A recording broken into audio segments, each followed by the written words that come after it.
Mountain News at 11. Good evening, I'm Connor James. We're tracking the latest in Rockcastle County after a crash involving a Greyhound bus. It happened on I-75 just north of Mount Vernon. Rockcastle County Emergency Management says more than a dozen people were transported to area hospitals for treatment. Nick Oliver has the latest in our top story at 11.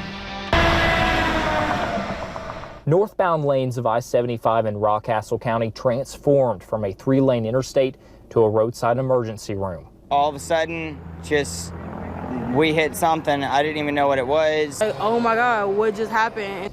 Our cameras were rolling as emergency officials tended to several victims. Crews say a collision between a large truck and a Greyhound bus, 1104, traveling from Atlanta to Cincinnati, caused several injuries, all of which were passengers from the bus that had just departed London. 15 people were transported to hospitals in Berea, Richmond, and Rockcastle County. I just felt some swerving, and next thing you know, it was like an impact, and like everybody just like flew forward, and then like was glass everywhere, and everybody was screaming and crying. Traffic was backed up for miles while crews worked this scene. Now the remaining passengers just glad to be okay and out of the bus. I feel like I helped out and I did what was right. Joseph Harness from South Carolina and traveling to Oregon was one of the first to react after that crash. He says 2 women were pinned in the front, so while they were getting help, he found another way out for everyone on board. What ended up happening was I ended up holding the window open for everybody who was trying to get out of the bus because we couldn't get out the front.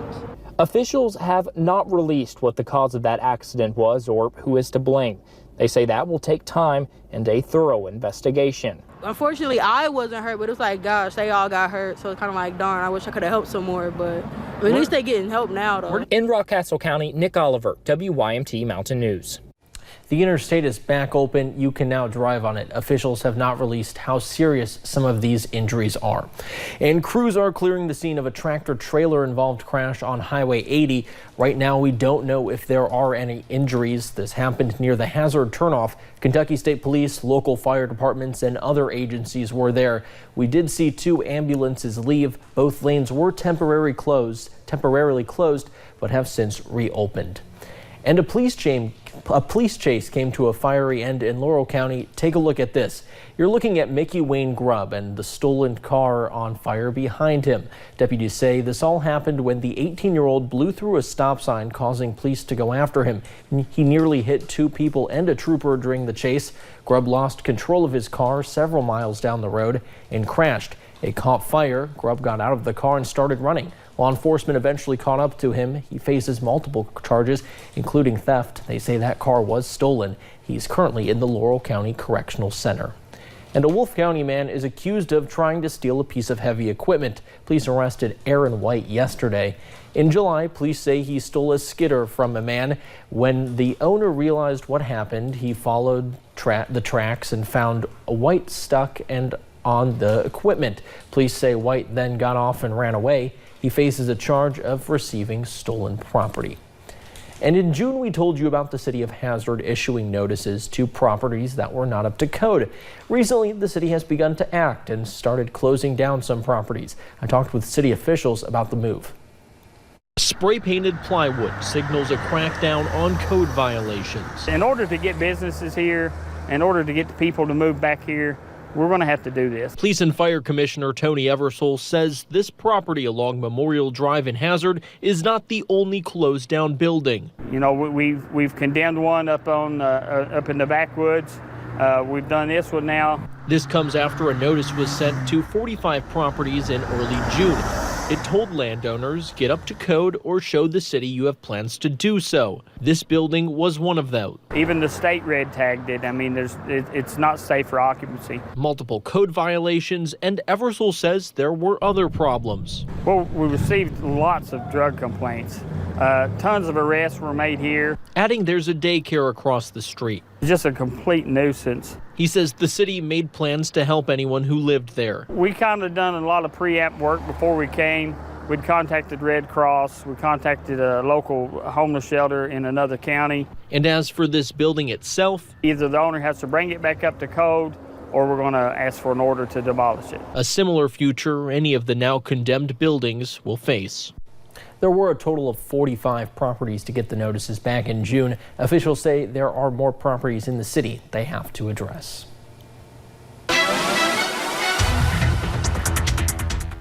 Well, it was a beautiful day here in the mountains, and it's looking like it's going to be a gorgeous evening as well. We'll go ahead and take you to a few of those cameras. Interstate 64 up into Moorhead. You can see not a cloud in the sky and the sun setting just beautifully over there. You can see a little bit of that moon rising as well. You'll notice satellite and radar haven't had to deal with any of those rain chances today. Haven't really had to deal with much of those clouds either. Looking at those temperatures, upper 60s to lower 70s. Some spots into those mid 70s in Jackson, a little bit warmer, and even showing 73 over into Richmond. Those dew points are into those low to mid 60s, so actually not that bad out there. A little on the muggy side for our friends down into the Cumberland Valley, but other than that, we're looking pretty nice this evening. Most of us will drop into about those low to mid 60s with mostly clear skies. Could see that patchy fog late tonight, early tomorrow, and could be seeing that as you're waking up and heading out the door. But plenty of sunshine's in store over the next few days, and those temperatures, well, they're going to be on the rise over the next few days as well. And when do those scattered rain chances return once again? I'll have those details coming up in just a few short minutes. All right, thank you, Paige. Well, lawmakers gathered in Harlan County today announcing their plan to close what they call the Black Jewel loophole. Officials say the loophole was a law that required coal companies to put up bonds to protect paychecks in the event of a shutdown, but relied on the companies to do so. Companies say the pre-filed bill would revoke or suspend operations until coal companies put 4 weeks' wages in a bond. Probably whenever this law was passed in 1986, it was probably passed in fear that this could happen, but nobody ever thought that it actually ever would. And tomorrow, miners can meet lawyers at 11 a.m. in the Letcher County Circuit Courtroom to decide whether to cash out or roll over their 401ks into a new account. Well, radio host Matt Jones, a staunch Democrat who is considering running against Senate Majority Leader Mitch McConnell, now plans to release a book about McConnell next summer. The book has the working title, Mitch Please. Jones is co-authoring the book with Chris Tomlin, and they plan to travel the state to make the case that McConnell hasn't improved conditions in much of the Commonwealth since he was first elected in 1984. Today, Jones told us he is still undecided on whether he'll run for the Senate. I don't know when I will announce it, but for me personally, I'm going to make a decision in the next couple of weeks, and then just it either is or it isn't. This book, people will believe it or not, it actually has nothing to do with me running. I agreed to do this book at a time that I thought I wasn't going to run. I mean, in June, I assumed Amy McGrath would raise a lot of money and make it impossible to run. I didn't assume that she wouldn't do well. So when I agreed to do this book, my assumption was I wasn't running. McConnell's campaign responded this afternoon saying, quote, many people are familiar with Matt's book report from its original title when they called it Elizabeth Warren's Stump Speech. Well, during the summer break, many children will head off for camp, but some children, a unique program is helping them escape from reality. It's called Trooper Island. During the summer, girls and boys spend time with Kentucky State Police on an island at Dale Hollow Lake. New at 11, Miranda Combs explains how Trooper Island is making a difference. Ever heard of compassion fatigue? Every day, officers respond to numerous calls. Sometimes they're even dispatched back to the home they just left. It is draining and hopeless, thankless work. Now, this is an opportunity for them to kind of recharge those batteries. Because right around the bend is an island with a group of 80 kids who need their batteries recharged too. You know, sometimes we get kids whose parents may have overdosed on, with the overdosings that we have here in Kentucky. We had several this year whose parents have died because of that. We have several whose parents are in jail. This is Trooper Island, completely surrounded by the waters of Dale Hollow Lake. 80 kids between the ages of 10 and 12 are invited to the week-long camp, and it lasts for 8 weeks. It doesn't matter what their home situation is. When they get here, they're all the same. And here's the secret. The Kentucky Troopers are all the same as well. Here they're always in their swim trunks, hanging out with us, running with us, some even canoe with us, and they always play jokes with us or kind of embarrass us. This is Morgan's first year here. Our school is like surrounded by police. and it's kind of a for our school it's kind of really overprotective because some people like to play jokes with the cops and say that there's a killer clown, text the school, or like writing in the bathroom to scare everyone. And the cops take it really serious. And so it scares you too, huh? Yeah, it scares the entire school. Why do you think they do that? Some people just want attention from other kids. They think if they do that, then they'll be cool. These kids have activities all over the place on the island. Oh! There's archery. It's sand, so we get to do the Top Gun thing. Volleyball.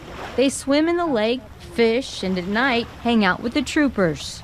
You know, one of the things that I tell the troops before they come here is leave that trooper persona, that Rambo, if you will, over on the mainland. Because when you're here, I want you to be a 10 and 12-year-old kid. Because most of these kids have grown up with a negative stigma regarding police. I've been in the school systems in a uniform where the kids are putting their hands up saying, don't shoot. That's not what we're trying to do here. Usually when I'm talking to my friends about police officers, they always talk about how they're too serious, how they take things too literal and everything. But I'd probably think if I talk to them, then I'll probably talk about this place and how fun they were, how embarrassing they looked, and how when they do need to take something serious, they will. She knows the man paddling behind her is a trooper. You think she would have told us about the bullies in her school if it hadn't been for this camp? Not a chance. You did a great job. And that's the point. At Trooper Island, Miranda Combs, WKYT. Now, Trooper Island is over for this summer. Call your local KSP post for information about the one next summer. While earlier in the summer, a teenage girl from Phelps was accidentally shot and killed. Gabby McCoy's death affected the entire community, but even though she is no longer here, her basketball team and other sports teams still want to honor the life she lived. You know, we want to make this school year special, and all of our sports programs have special seasons in honor of Gabby McCoy. Tomorrow night, the Phelps football team will take to the field for a scrimmage, and each helmet has a sticker to honor Gabby. And the Hindman Settlement School hosted their annual golf scramble at Stonecrest Golf Course today. This is the 16th year for the event to benefit the school's dyslexia intervention program. This program helps students keep up with their reading and writing to ensure they stay on track with their graduating class. In Eastern Kentucky, we have a lot of students who struggle with dyslexia, and in their schools they have difficulty connecting at reading level by their grade. And so what we want to do is make sure that by the time they finish third grade, they're at reading level with the rest of their peers. It was hard to spell four-letter words, and then I was way behind everybody else. And then after I started the program, it just progressively got really easy. The Dyslexia Intervention Program is in its 14th year. Well, coming up at 11, allergy season approaches. Hear from doctors on how you can fight your symptoms. And we'll continue to see those drier conditions, but temperatures will be on the rise. I'll have a look at that full forecast coming up.